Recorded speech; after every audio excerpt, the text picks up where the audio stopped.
La Empresa, revista radiofónica del mundo de los empresarios.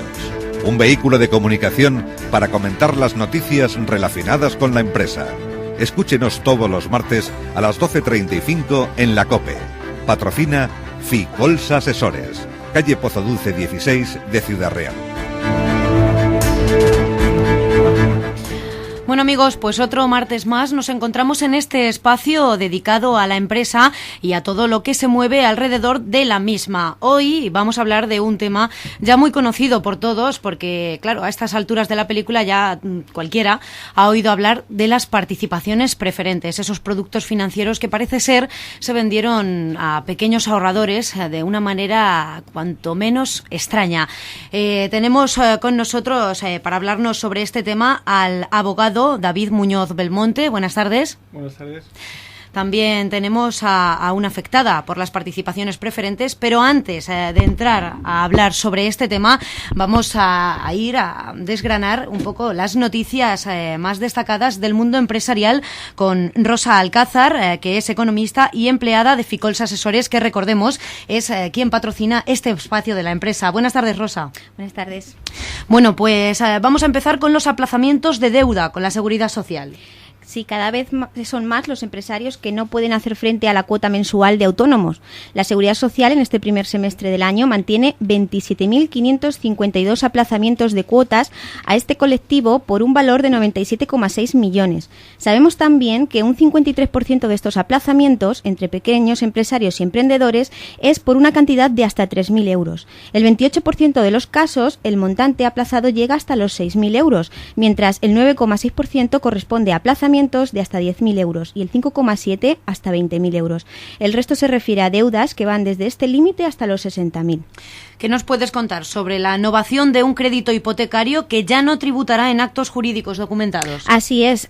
Hasta ahora, cada vez que un particular o una empresa ha necesitado novar un crédito hipotecario, pues con el objeto de beneficiarse de los tipos de interés más bajos o simplemente para ampliar el plazo del mismo, se ha visto obligado a pagar entre un 1 y un 1,5 en función de la comunidad autónoma donde resida, sobre la suma del capital, los intereses y las costas del citado crédito original. No obstante, parece que es ahora cuando empezamos a ver el final de esta ilógica e injusta doctrina en la Dirección General de Tributos, y ello gracias a la reciente resolución del 16 de mayo de 2013 emitida por el Tribunal Económico Administrativo Central. El sector bancario ha reducido el número de sucursales durante el año 2012. Lo estamos viendo todos los días. En el caso de España, el número de sucursales en 2012 se ha situado en 38.142, lo que supone un descenso del 4,88% respecto a los datos registrados en 2011, mientras el número de empleados de banca ha caído un 4,7%, hasta los 234.292 trabajadores. La media de Europa se situó en una bajada de sucursales de un 2,4% y de un 1,6% en el número de trabajadores. Y la última noticia de hoy se refiere precisamente al tema que vamos a tratar, las participaciones preferentes. La Junta Arbitral Nacional de Consumo ha dictado 2.000 laudos desde que a principios de junio se iniciara el procedimiento especial de arbitraje de participaciones preferentes. Todos los fallos dictados hasta la fecha han sido favorables para los clientes afectados. Además, se han iniciado otros 2.500 expedientes. Consumo prevé ahora agilizar aún más la tarea con la firma de un nuevo convenio para incorporar nuevos árbitros al procedimiento. Muchas gracias, Rosa, y bueno, vamos a entrar en ese tema del que vamos a tratar hoy, las participaciones preferentes y también las subordinadas. Tenemos con nosotros, para que nos hable de ese tema, ya lo decíamos antes, al letrado del Colegio de Abogados de Ciudad Real, David Muñoz Belmonte. Bueno, David, yo creo que a estas alturas de la película más o menos la gente ya sabe de lo que va el tema de las participaciones preferentes, pero por si acaso hay algún oyente despistado, cuéntanos un poco qué tipo de productos financieros son estos. Bien, vamos a ver, las participaciones preferentes es un tema que aparece de forma recurrente en los medios de comunicación. Todo el mundo habla de ellas, pero en realidad hay poca gente que sepa ante qué nos enfrentamos. Porque ni son participaciones ni son preferentes, es decir, el propio concepto ya es confuso. En realidad nos encontramos ante un híbrido, es decir, se trata de una mezcla entre una acción y un título de renta fija. Las características fundamentales de las participaciones preferentes es que es una inversión perpetua. Es una inversión que no tiene un plazo de vencimiento. Y además el inversor lo único que podría hacer con ellas, además de obtener el interés fijado en el contrato, sería revenderlas, pero revenderlas en un mercado secundario que no es el mercado de la bolsa propiamente dicha. Como digo, el inversor lo que sí tiene derecho es un interés prefijado en el propio contrato, pero es un interés que va a depender de los beneficios o del pago de dividendos por parte de la entidad. Es decir, que si la entidad en un año concreto no tiene beneficios o no tiene dividendos, el titular de las participaciones preferentes no va a recibir ningún interés. Además, a pesar de que se hable de participaciones, no concede derechos políticos dentro de la entidad emisora al cliente, y tampoco se trata de depósitos. Y muy importante, no es un producto que se encuentre cubierto por el Fondo de Garantía de Depósitos.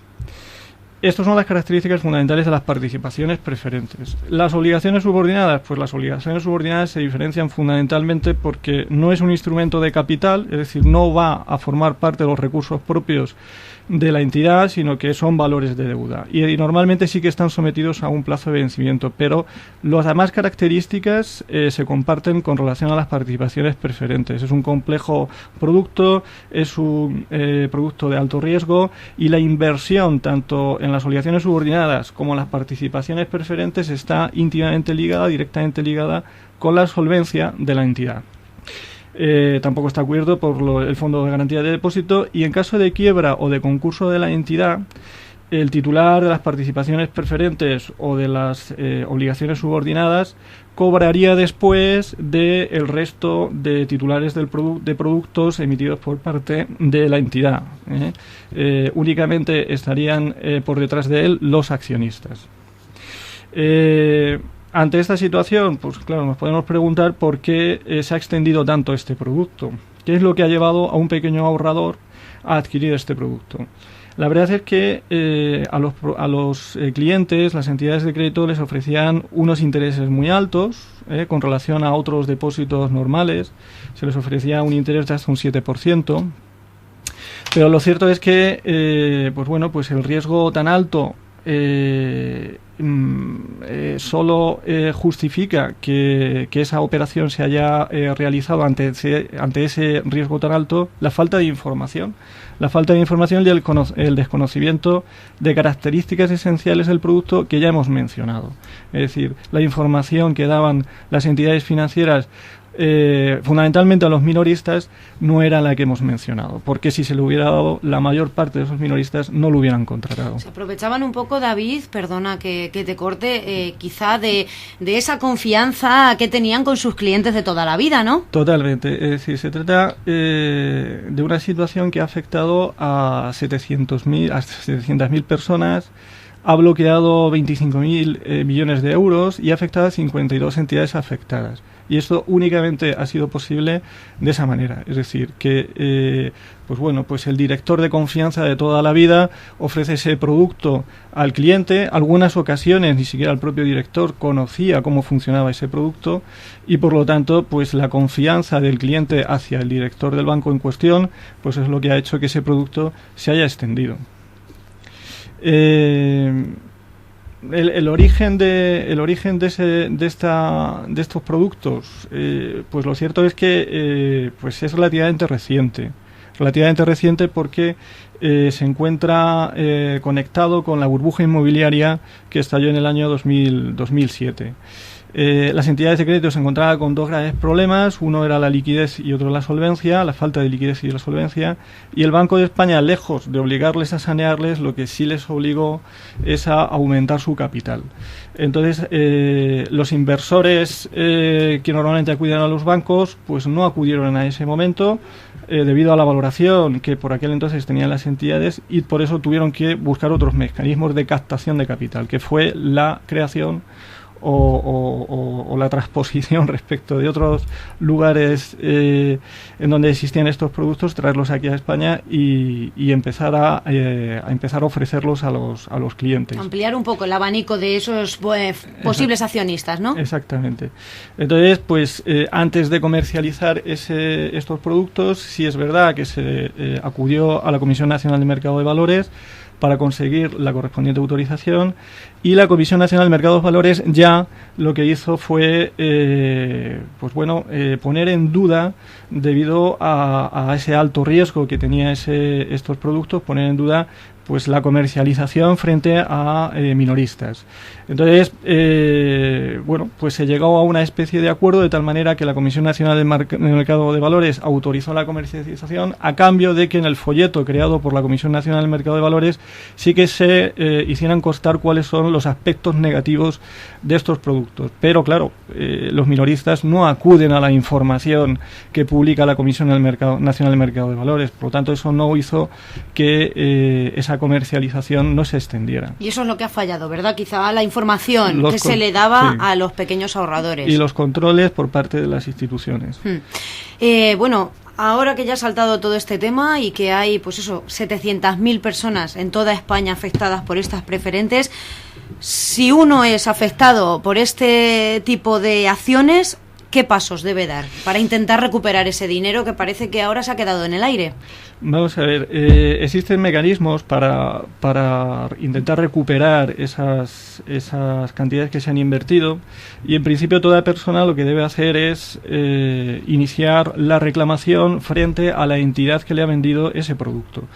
Una reclamación por escrito en la que haga una relación o una breve relación de los acontecimientos y que reclame la devolución de su inversión.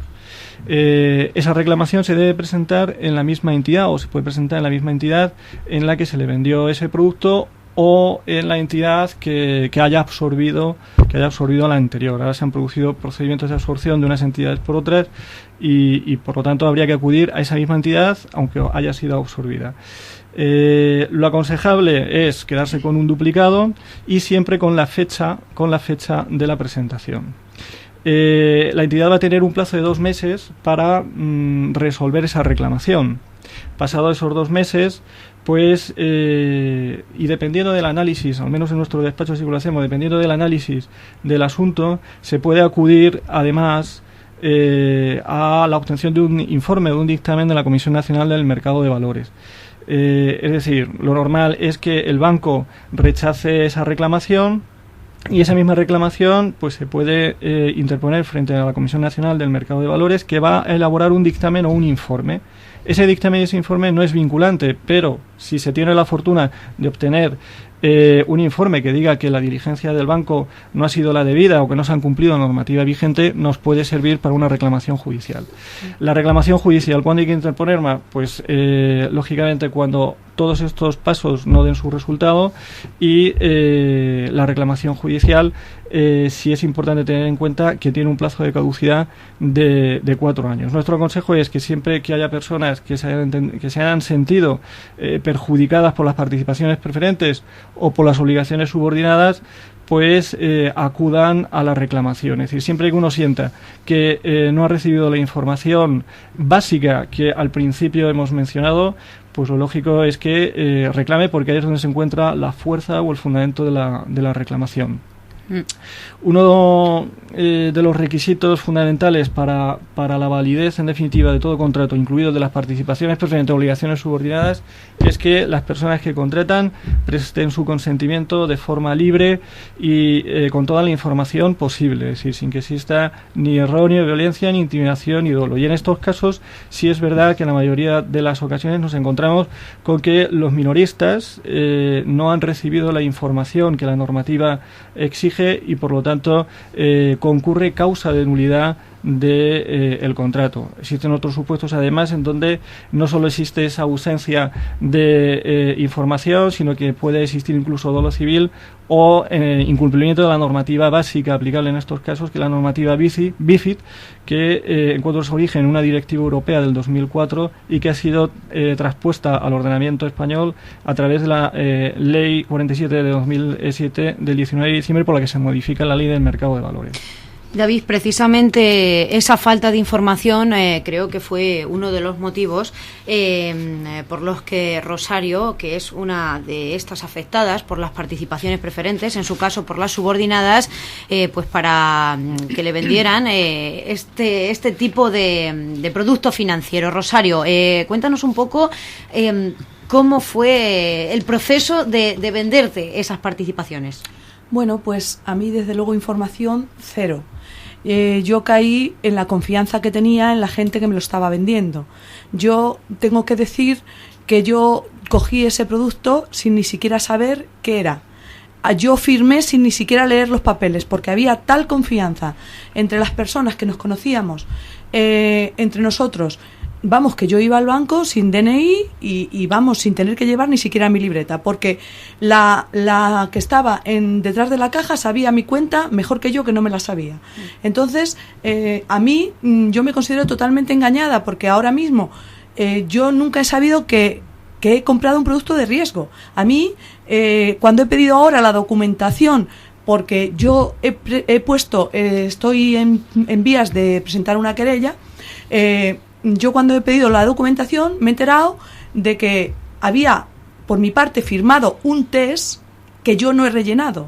Me habían rellenado ya ellos directamente y a mí no se me había dado el resguardo. A mí, yo firmé sin saber lo que firmaba, porque tenían extrema confianza en las personas. A mí se me dijo que era un producto totalmente garantizado, porque en eso insistí muchísimo.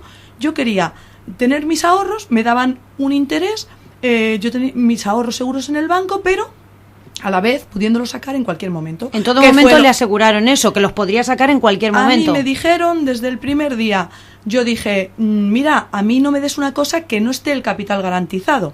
Yo no quiero acciones. Esto no serán acciones. No, que va, esto no son acciones.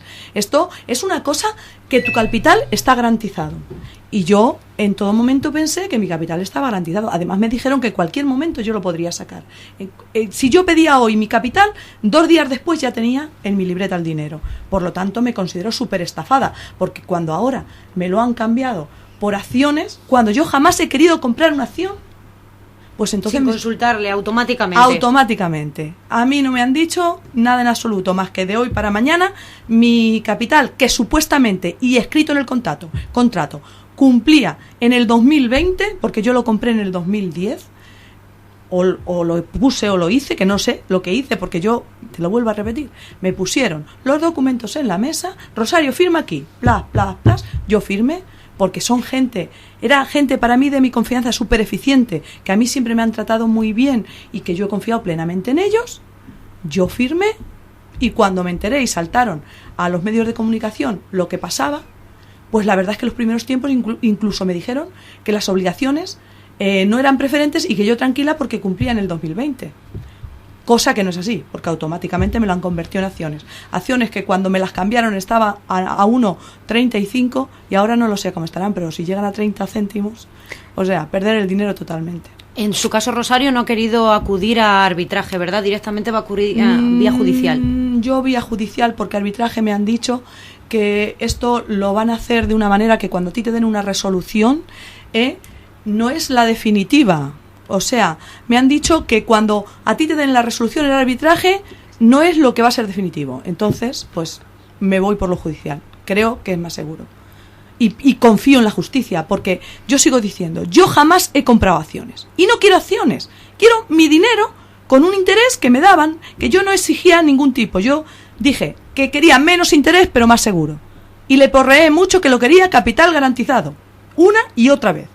Y no quiero acciones, porque nunca he comprado acciones. Bueno, Rosario, pues esperemos que su caso se solucione favorablemente para usted y bueno, pues pueda Ojalá, recuperar todo ese dinero que exista estaba... la justicia para mí y para mucha gente que está como yo sin saber qué hemos hecho.